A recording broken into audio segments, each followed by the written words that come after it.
My name is Clara. I'm 32 years old. And those words you just heard? They weren't from some melodramatic television show or badly written soap opera. They came from the mouths of the two people who brought me into this world, standing in their pristine living room with their perfectly manicured lawns and their perfectly fake smiles, telling me I was no longer their daughter. If you don't sell your house to your sister, you're no longer our daughter. Consider yourself disowned. That was the moment I realized blood doesn't always mean family. Sometimes, it's just the first knife to your back. Sometimes, the people who taught you to trust are the very ones who will teach you what betrayal tastes like. And let me tell you, it tastes like copper pennies and bile rising in your throat at 3 in the morning when you can't sleep because the people who were supposed to love you unconditionally just proved that their love had a price tag attached. Before we begin, drop a comment below with your country and what time it is right now where you're watching. Whether it's sunrise in the UK, midnight in New York, afternoon in Canada, or evening in Australia, I want to know. Don't just sit back. Tell me where in the world you are. Because this story, this nightmare, it transcends borders. It transcends time zones. Betrayal speaks every language, and I guarantee you, someone in your corner of the world has felt exactly what I'm about to describe. Now, let's dive into the story. The house they wanted me to sell? The house they were so eager to hand over to my precious little sister like some golden prize? It wasn't just 4 walls and a roof. It was my grandmother's house. The woman who raised me when my parents were too busy building their empire, too busy networking and socializing and pretending to be pillars of the community. The woman who taught me that integrity wasn't negotiable, that family meant protection, not exploitation. But there I was, 32 years old, being told by my own flesh and blood that unless I signed over the deed to the house my grandmother left me, the house where I'd spent every summer, every Christmas, every moment of genuine love I'd ever known, I was no longer welcome in their lives. Do you know what it feels like to watch your parents' faces turn to stone? To see your mother's eyes go dead while she's looking at you? To hear your father's voice drop to that cold, corporate tone he used with employees he was about to fire? It feels like drowning in slow motion. It feels like watching your entire childhood get erased with a red pen. I packed a bag. One small bag. 27 years of living in their house, of family dinners and Christmas mornings and birthday parties, and it all fit into one small bag. The irony wasn't lost on me. My entire relationship with my parents, apparently, was just as compact. Sarah, my friend from college, let me crash on her couch. Not even a proper guest room, mind you. A couch in her basement that smelled like mold and disappointment.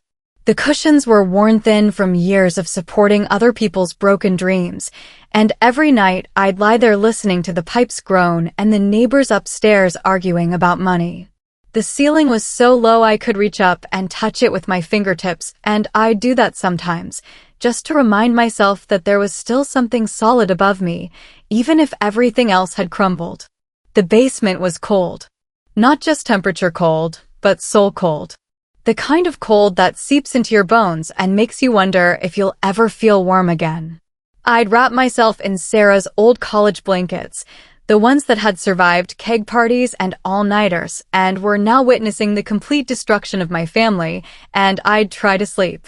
But sleep doesn't come easy when you're replaying your parents' words over and over like a broken record player stuck on the worst song ever written. I lived on instant noodles and whatever Sarah could spare from her own tight budget. Have you ever eaten this same flavor of ramen for 2 weeks straight? Chicken flavor, if you can call it that. It tastes like salt and regret and the realization that you're 32 years old and starting over from absolute zero. The smell would fill that little basement, mixing with the mustiness and creating this nauseating cocktail that I'll probably smell in my nightmares for the rest of my life. The neighbors talked. Oh, they talked. Sarah's building was one of those places where everyone knew everyone else's business, where sound traveled through paper-thin walls like gossip through a small town. I'd hear them whispering when I'd take out the trash or check the mail. That's the girl who lost everything for pride. I heard her own parents disowned her. Must have done something really terrible. Pride. They called it pride.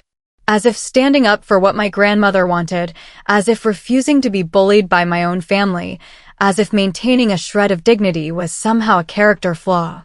As if I should have just rolled over and played dead the moment my parents snapped their fingers. My coworkers whispered too. Word travels fast in corporate circles, especially when your last name carries weight in the community. Suddenly, the lunch invitations dried up. The casual Friday conversations became awkward silences. People would look at me with this mixture of pity and discomfort, like I was carrying some contagious disease called family dysfunction that they might catch if they got too close. I became invisible. Not literally, obviously, but you know what I mean. That special kind of invisible that happens when people decide you're no longer worth their time, their energy, their basic human decency. I'd walk into rooms and watch conversations die. I'd sit in meetings and feel like I was watching my own life through bulletproof glass, present but completely disconnected from everything happening around me. Imagine being thrown away by your own parents. Not gradually, not after years of slow deterioration, but instantly. One conversation, one ultimatum, one moment where they showed you exactly how much your relationship meant to them. If you can hear this and not hit subscribe, at least tell me in the comments why loyalty doesn't matter to you. Because I'm trying to understand how people can just walk away from honesty, from truth, from the messy reality of what families actually do to each other. The voicemail from the lawyer came on a Tuesday. I remember because Tuesday was trash day in Sarah's neighborhood, and I was hauling bags to the curb when my phone rang. Unknown number, professional voice, asking if I was Clara Matthews and if I had a few minutes to discuss my grandmother's estate. Estate. The word made me laugh, actually laugh, standing there in my borrowed pajamas holding garbage bags that weren't even mine. What estate? My grandmother had been a school teacher. She'd lived modestly, saved carefully, but she wasn't exactly Rockefeller material.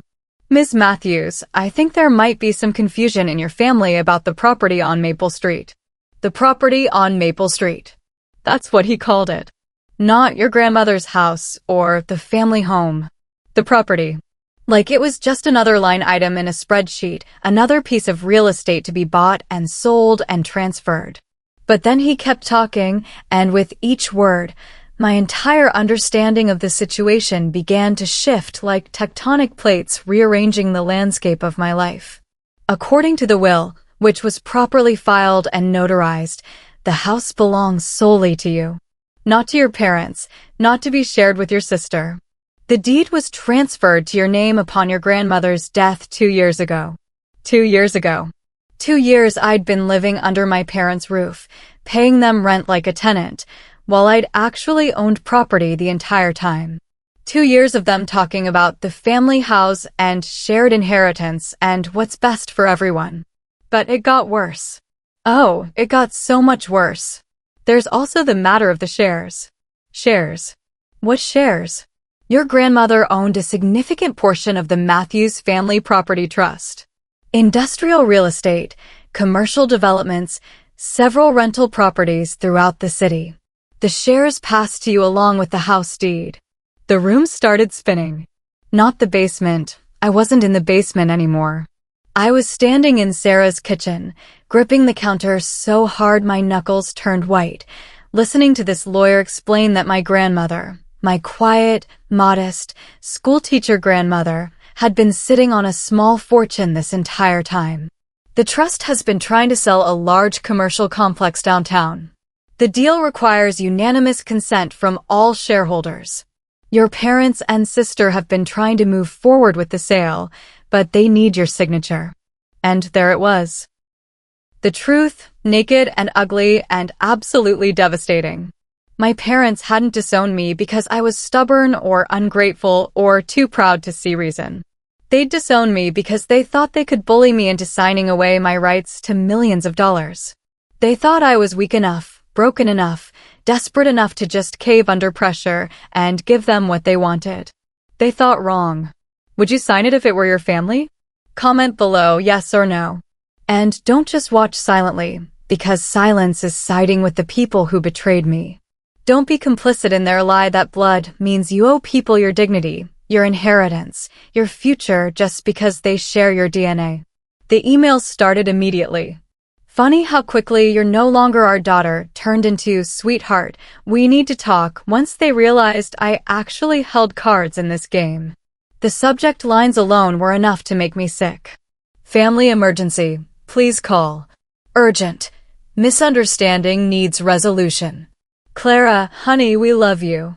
Honey. Honey. The woman who'd looked me in the eye and told me I was disowned was now calling me honey in email subject lines. The cognitive dissonance was staggering. Did they think I'd forgotten? Did they think those words could just be erased with pet names and fake urgency? I deleted every single one without reading them. The voicemails were worse. My mother's voice, suddenly soft and maternal again, like she was talking to a child who'd skinned her knee rather than a daughter she'd emotionally eviscerated just days earlier. Clara, sweetheart, I think there's been a terrible misunderstanding. We never meant for things to go this far. We love you, honey. We've always loved you. Please call us back. We need to fix this as a family. My father was more direct, more desperate. His voice had that shaky quality I'd only heard once before, when his business partner had tried to steal clients and nearly destroyed the company. Clara, this is Dad. I know we said some things we didn't mean. Heat of the moment, you understand. But we're family, and family sticks together. There's a lot of money at stake here, money that could secure all of our futures. Don't let pride destroy what we've built together. Pride again. It always came back to pride with them. As if self-respect was some kind of luxury I couldn't afford, some indulgence that was keeping me from seeing the bigger picture. And then there was Rachel. My sister. 20 years old, always the golden child, always the one who could do no wrong. Her voicemail was pure manipulation wrapped in tears and desperation. Clara, please. I'm begging you. I know you're hurt and you have every right to be, but I need this deal to go through. Derek's family is expecting certain things, certain financial stability. The wedding is in 6 months, and if this falls apart, I can't lose him, Clara. I can't lose my future because of some stupid family fight. Please, I'm literally on my knees here. Just sign the papers. We'll make it right with you, I promise. We'll all make it right. Derek. Her CEO fiancé. The man who'd proposed to her in a helicopter over the city because he could afford grand gestures, and apparently that was what love looked like in their world. The man who'd probably never worked a day in his life for something he actually earned rather than inherited or manipulated his way into owning. I listened to her message 3 times, and each time I caught another layer of what she was really saying. She wasn't apologizing for the disowning. She wasn't acknowledging that what her parents did was wrong. She was just afraid her meal ticket was going to disappear, afraid that Derek's family would discover she wasn't quite the financial catch they'd thought she was. The lawyer I'd inherited along with everything else turned out to be exactly what I needed. Martin Kellner, 60-something, with the kind of sharp eyes that missed nothing and the kind of quiet confidence that came from 40 years of watching families destroy themselves over money. Hold your silence, he advised during our first real meeting.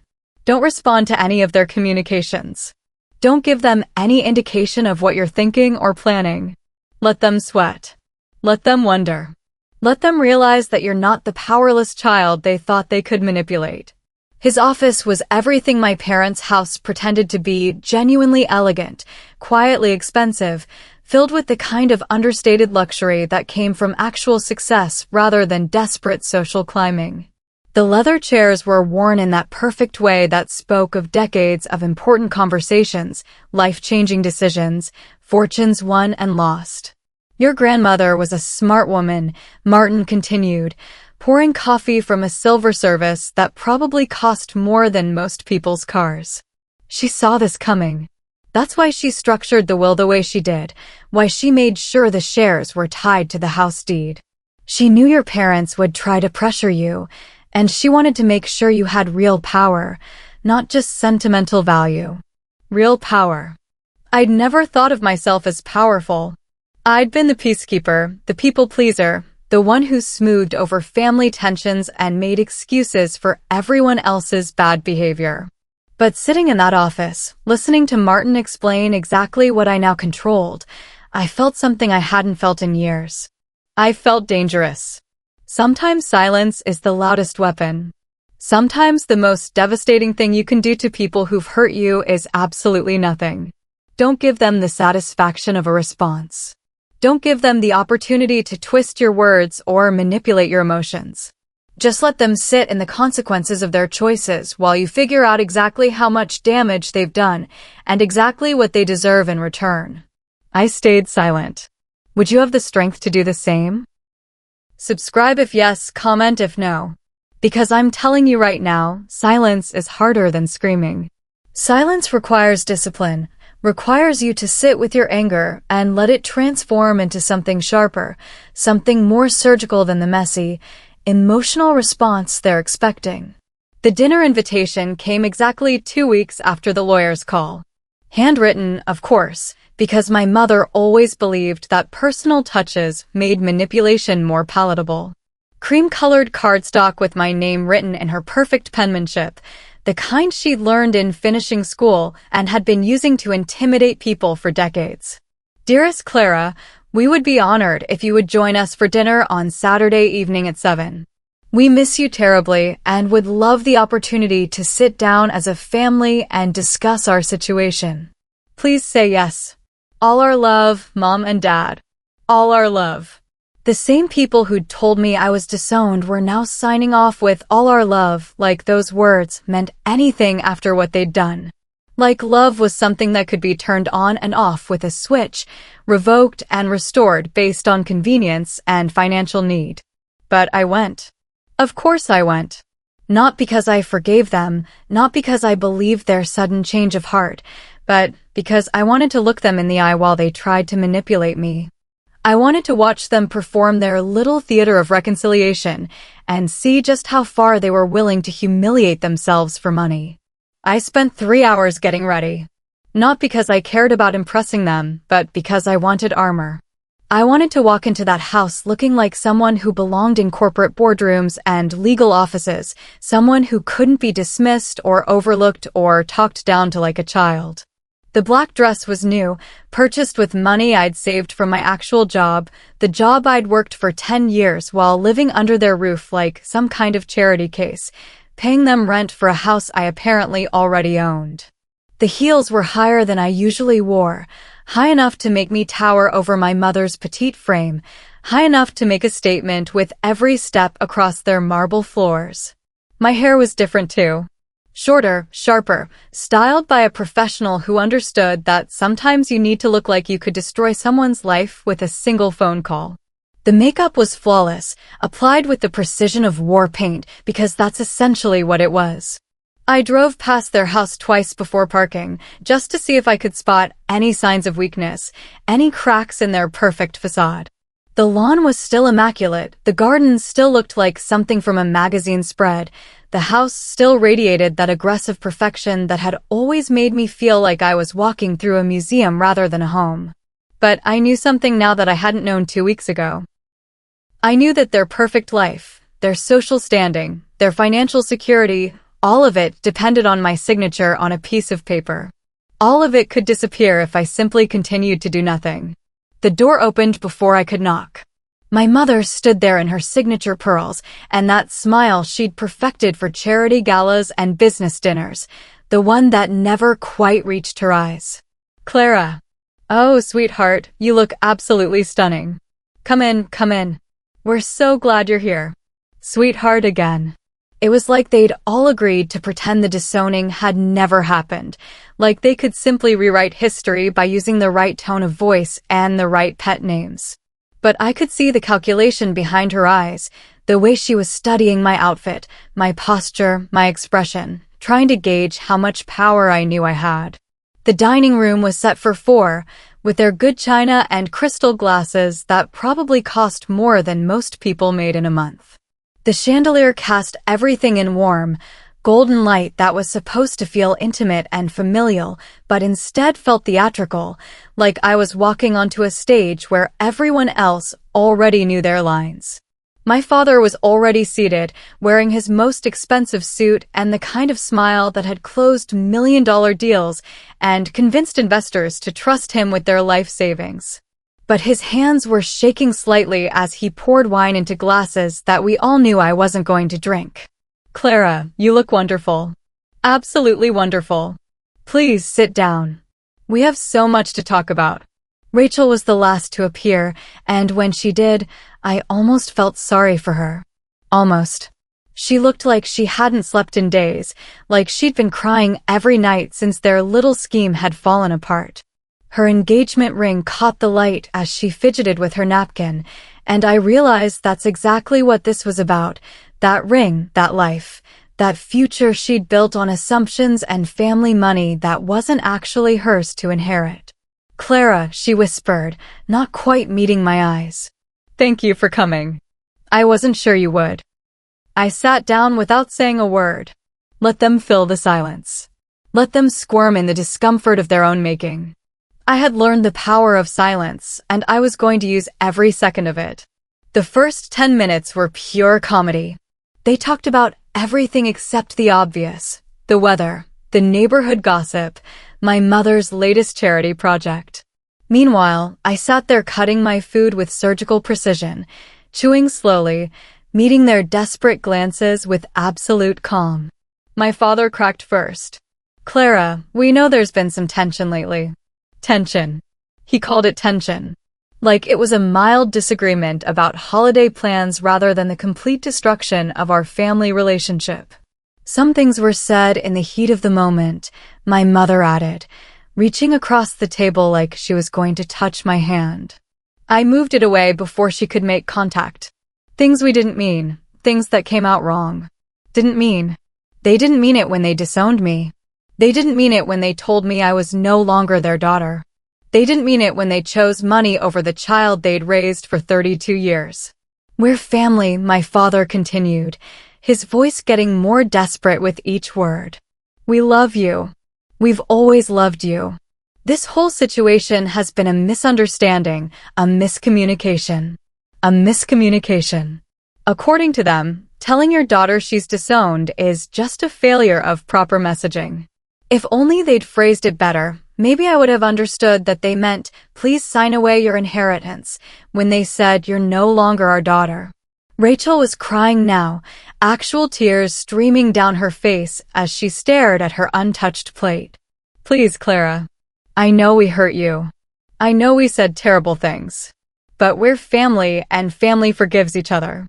Family sticks together through everything. I need this deal to go through.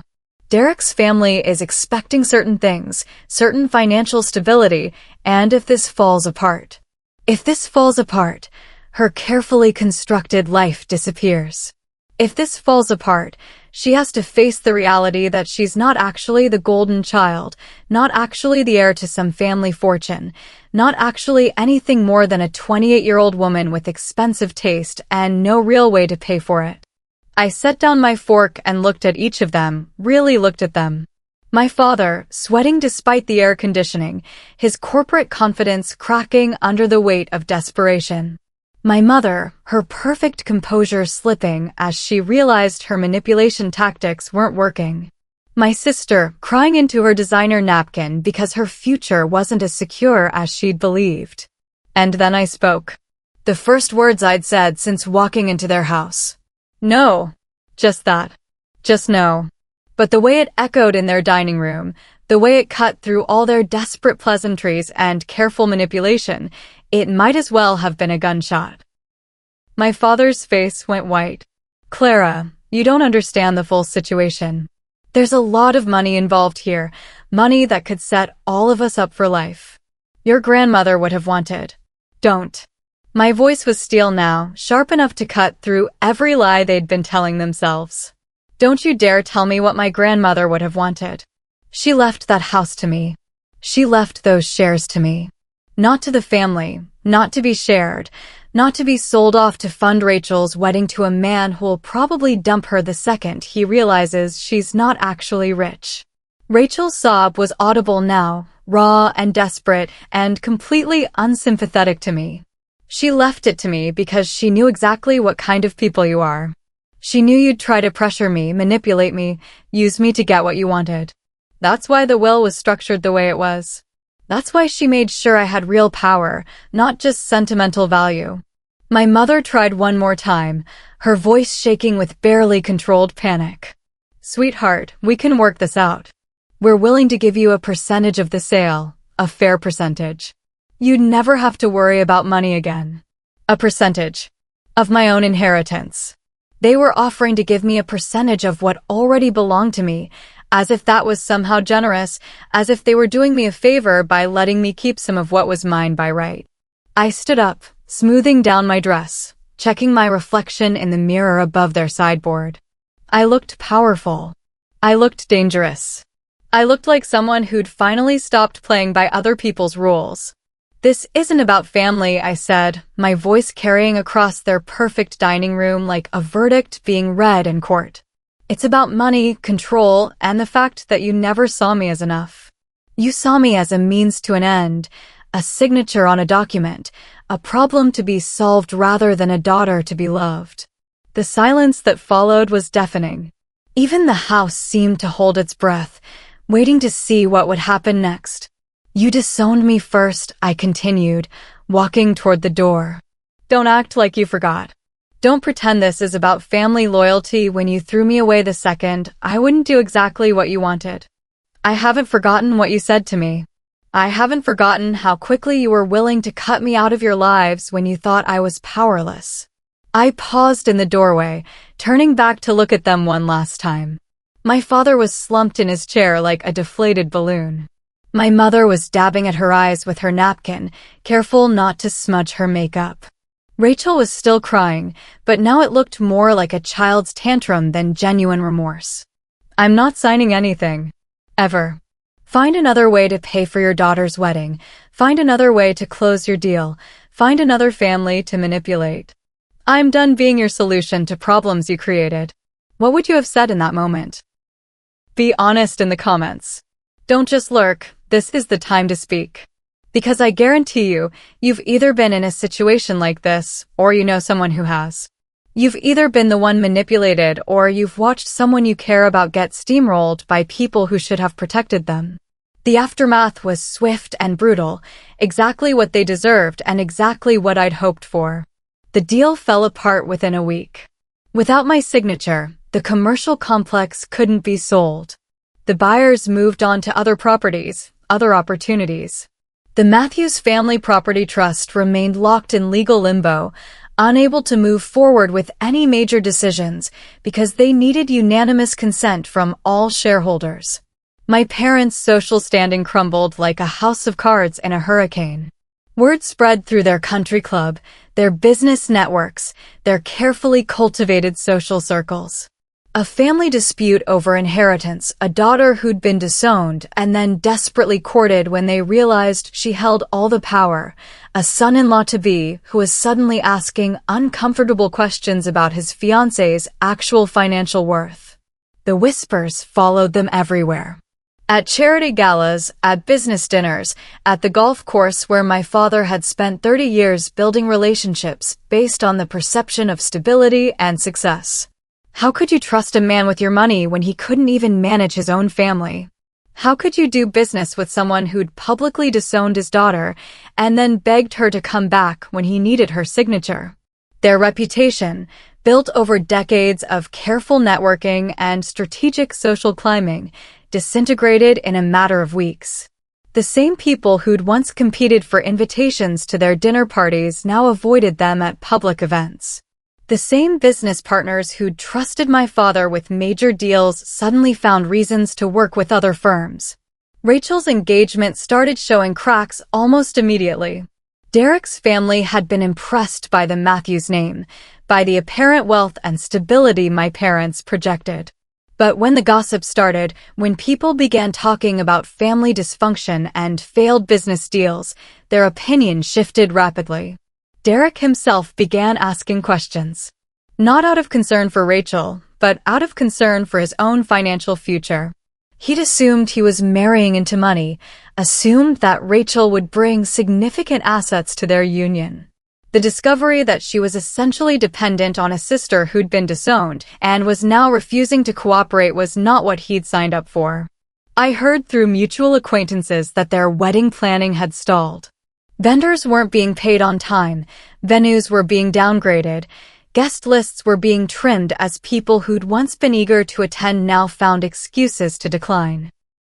The helicopter proposal seemed like a lifetime ago, replaced by tense conversations about prenups and financial disclosure and exactly what Rachel could actually contribute to their marriage. The house my grandmother had left to me sat empty while they all waited to see what I would do. My parents had been living there rent-free for years, assuming it would eventually be theirs to inherit. Now they were faced with the reality that they were essentially squatters in property that belonged to someone who had every reason to evict them. But I didn't evict them. Not yet. I wanted them to understand exactly how precarious their position was, exactly how much their comfort depended on my continued generosity. I wanted them to lie awake at night wondering when I might change my mind, when I might decide that housing the people who disowned me was no longer something I was willing to do. The commercial properties in the trust continued to generate income, but none of it could be distributed without my consent. My parents had been counting on that money, planning major purchases and investments based on funds they assumed would be available. Now those plans were indefinitely postponed, their financial future tied to the whims of the daughter they'd thrown away. I watched it all from my new apartment, a beautiful one-bedroom in the downtown area that I'd rented with money from my actual job, the job I'd worked for 10 years while paying them rent for a house I already owned. The irony was delicious. I was living independently, supporting myself, building a life that belonged entirely to me, while they struggled with the consequences of their greed and manipulation. The headlines started appearing in the local business journals within a month. Matthew's family trust locked in inheritance dispute. Commercial development stalled by family conflict. Local business family faces internal turmoil. Each article was carefully worded to avoid libel, but the implications were clear. The Matthews family, once considered a pillar of the business community, was falling apart in very public ways. Their carefully constructed image of success and stability was cracking, revealing the ugly reality of greed and manipulation underneath. My father's business began losing clients. Why would you trust your financial future to someone who couldn't even manage his own family's affairs? Why would you enter into partnerships with a man whose daughter was willing to destroy a major deal rather than work with him? My mother's charity work dried up. Board positions that she'd held for years suddenly became available to other candidates. Fundraising events that had once competed for her participation now proceeded without her involvement. Her social calendar, once packed with luncheons and galas and committee meetings, became increasingly empty. The neighbors in their upscale subdivision began to whisper. Property values were a serious concern when one of the most prominent families in the area was involved in highly publicized legal disputes. Some suggested that perhaps the Matthews should consider relocating, somewhere their personal problems wouldn't affect everyone else's real estate investments. If you think this is justice served, subscribe. If not, comment and tell me why they didn't deserve this ending. Because I want to know if there's anyone out there who thinks family loyalty means accepting abuse, accepting manipulation, accepting being thrown away, and then expected to come back whenever it's convenient. The courthouse was everything I'd expected and nothing like I'd feared. Clean lines, marble floors, the kind of institutional authority that makes people speak in whispers and walk carefully. Martin had prepared me for every possible scenario, every legal challenge my family might attempt, every last-ditch effort to manipulate the system in their favor. But there was no manipulation. There was no last-minute legal maneuvering. There was just the judge, the documentation, and the simple, undeniable truth that my grandmother had known exactly what she was doing when she structured her will. My parents sat 3 rows behind me, looking smaller than I'd ever seen them. My father's expensive suit couldn't hide the way his shoulders slumped in defeat. My mother's perfect makeup couldn't disguise the exhaustion in her eyes. Rachel wasn't there at all. Apparently her fiancé had advised her to distance herself from the family drama until it was resolved. The judge was a middle-aged woman with the kind of no-nonsense demeanor that suggested she'd seen every possible family dysfunction and wasn't impressed by any of it. She reviewed the documents with the methodical precision of someone who understood that lives and fortunes hung in the balance of legal language and proper procedures. "The will is clear and unambiguous," she stated, her voice carrying across the courtroom with absolute authority. "The property at 1247 Maple Street, along with all associated shares in the Matthews Family Property Trust, belongs solely to Clara Matthews. There is no provision for shared ownership, no requirement for family consultation, and no legal obligation for the heir to consider the wishes or needs of other family members when making decisions about the inheritance." She looked directly at my parents when she continued. "Furthermore, any attempts to coerce, manipulate, or pressure Ms. Matthews into relinquishing her legal rights constitute harassment and could result in restraining orders being issued to protect her from further contact." The gavel came down with the finality of a coffin being closed. My parents' faces went white. The few other people in the courtroom, mostly lawyers and court officials, began gathering their papers and moving on to the next case. For them, this was just another inheritance dispute resolved according to law. For me, it was vindication. I stood up slowly, smoothing down my jacket, taking a moment to savor the weight of absolute victory. When I turned to face my parents, I saw exactly what I'd hoped to see, the complete understanding that they had lost everything through their own greed and stupidity. My father started to approach me, but Martin stepped between us with the kind of professional authority that made it clear any communication would go through legal channels. I walked past them without a word, my heels clicking against the marble floor with each step toward the exit. But just before I reached the door, just before I walked out of their lives forever, I turned back and delivered the line I'd been saving for this exact moment. "You wanted me homeless," I said, loud enough for everyone in the courtroom to hear. "Instead, I own the roof over your head." The look on their faces was worth every sleepless night in that moldy basement, every instant noodle dinner, every whispered conversation I'd overheard about my supposed pride and stubbornness. They had gambled everything on my weakness, my need for family approval, my inability to stand up for myself. They had lost that gamble spectacularly. Subscribe if you believe truth always wins. If not, comment what you'd stand for instead. Because this isn't just about inheritance law or family dynamics. This is about what happens when people mistake kindness for weakness, when they assume that love means accepting abuse, when they believe that blood relationships give them the right to destroy your life for their convenience. The sunlight outside the courthouse felt different than any sunlight I'd ever experienced. Warmer, brighter, more substantial somehow. I stood on the stone steps for a long moment, letting it wash over me, letting the reality of complete freedom sink into my bones.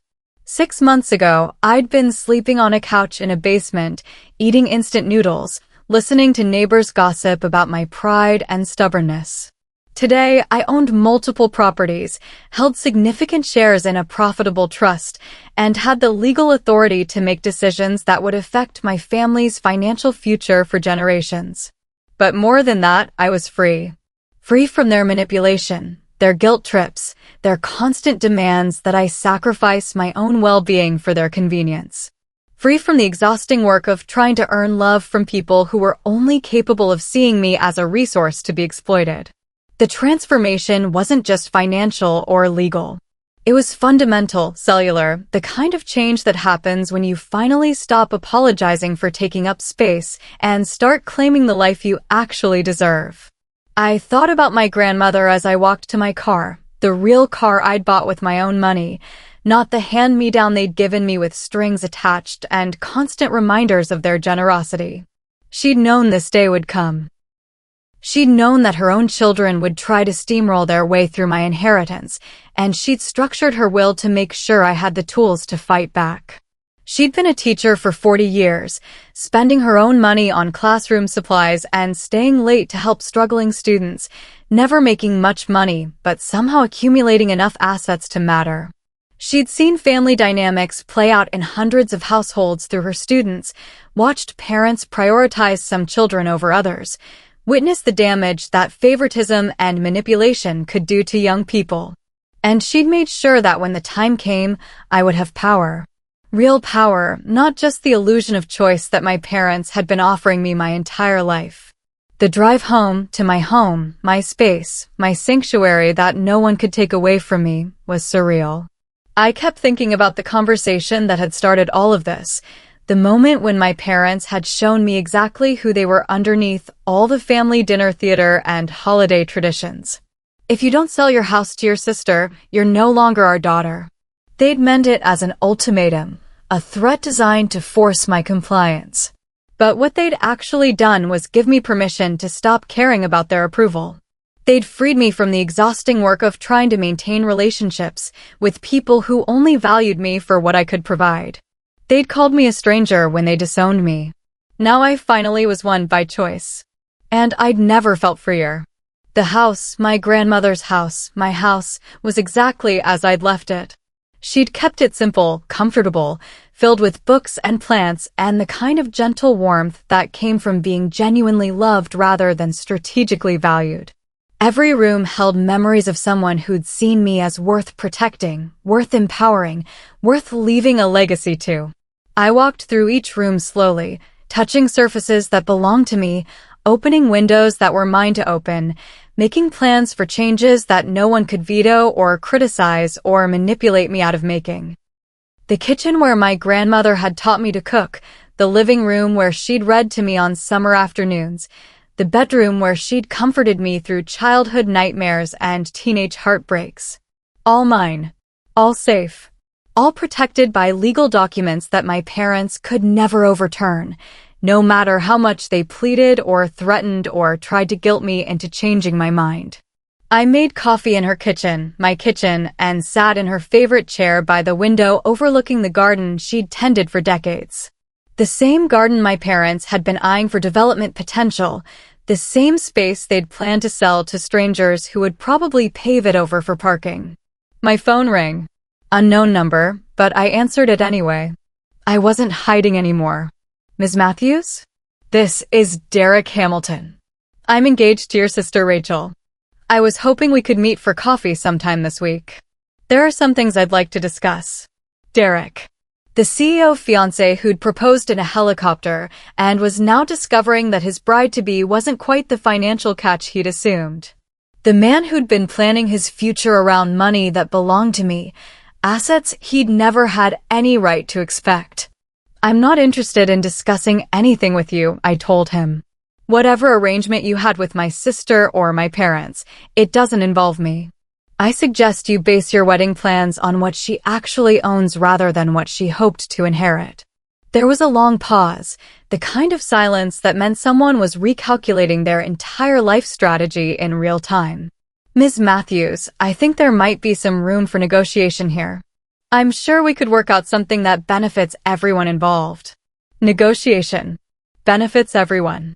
The same language my parents had used, the same assumption that I could be bought or manipulated or convinced to sacrifice my own interests for their convenience. Mr. Hamilton, I said, surprised by how steady my own voice sounded. Let me be very clear. There is no negotiation. There is no arrangement that benefits everyone. There is only what my grandmother left to me, legally and morally, and my decision about what to do with it. That decision doesn't involve you, your fiancé, or anyone else who thinks they deserve a share of something that was never theirs. I hung up before he could respond. Within an hour, I had 3 more calls from numbers I didn't recognize, probably other members of Derek's family, or business associates of my parents. Or maybe just random people who'd heard about the situation and thought they could talk me into some kind of compromise. I turned off my phone and spent the rest of the day in the garden, my grandmother's garden, pulling weeds and planning what to plant in the spring. The physical work felt good, grounding, real in a way that nothing had felt during the months of legal battles and family manipulation. As evening approached, I sat on the back porch with another cup of coffee and watched the sun set over property that belonged entirely to me. No mortgage, no co-owners, no family members with opinions about what I should do with it. Just me, making decisions based on what I wanted rather than what other people expected. The lawyer called the next morning with an update I'd been expecting. Your parents' attorney contacted me yesterday. They're interested in discussing a settlement. What kind of settlement? They're offering to drop any future claims on the property in exchange for a lump sum payment from the trust earnings. Essentially, they want you to buy them out of an inheritance they never had any legal right to in the first place. The audacity was breathtaking. They wanted me to pay them to stop harassing me about money that was already mine. They wanted compensation for agreeing to respect legal documents they'd been trying to circumvent for months. What did you tell them? I told them that any communication regarding your inheritance would need to be approved by you first, and that their previous behavior had eliminated any obligation you might have felt to consider their financial well-being. Good. Don't approve any communication. If they want to discuss anything, they can put it in writing and explain exactly why they think they deserve money for accepting reality. Martin chuckled, the kind of sound that meant he'd been dealing with entitled families for long enough to find their tactics predictable. Should I mention the possibility of harassment charges if they continue contacting you directly? Absolutely. They had their chance to treat me like family. Now they can treat me like the property owner they'd tried to manipulate. That evening, I drove past their house, the house where I'd grown up, where I'd learned to walk and talk and believe that family meant unconditional love. The windows were dark except for one upstairs room, probably my mother's office, where she'd once planned charity events and managed their social calendar. I wondered what they talked about now, alone in that house with their reduced circumstances and damaged reputation. Did they blame me for their problems, or had they finally accepted that they'd created this situation through their own greed and manipulation? Did they understand that they could have had a loving daughter and a stable family if they'd simply respected my grandmother's wishes and treated me like a person rather than an obstacle to their financial planning? Probably not. People like my parents rarely accepted responsibility for the consequences of their choices. They were probably still telling themselves that I was being unreasonable, that family should mean automatic forgiveness, that I owed them something simply because we shared DNA. But I was done owing them anything. I was done accepting their definition of family, their rules about loyalty, their expectations that I should sacrifice my own well-being for their convenience. I drove home to my house, my sanctuary, my space where no one could tell me what to do or who to be or what I owed to people who'd proven they didn't deserve it. What would you have done in my place? Comment your truth. And if you can hear this story and not subscribe, at least explain why. Because turning away from truth is choosing the side of betrayal. It's choosing to side with people who believe that love should be conditional, that family relationships are transactions, that blood gives you the right to exploit the people who should be able to trust you most. This isn't just my story. This is the story of everyone who's ever been told that family loyalty means accepting abuse. Everyone who's ever been guilt-tripped into sacrificing their own needs for people who wouldn't do the same in return. Everyone who's ever discovered that the people who raised them see them as resources rather than individuals with their own rights and dreams and boundaries. I won. Not just legally, not just financially, but fundamentally. I won the right to define my own worth, to set my own boundaries, to build relationships based on mutual respect rather than obligation and manipulation. They wanted me homeless. Instead, I own the roof over their heads, and they know it. Every day they wake up in that house, they know they're there at my discretion. Every month when they pay their bills with money they can't access, they know I control their financial future. Every time they see my name in the local business journal as the new owner of valuable commercial properties, they know they gambled everything on my weakness and lost. I broke the cycle. I refuse to pass their dysfunction down to the next generation. I chose truth over comfort, justice over false peace, my own dignity over their convenience. And I've never felt freer.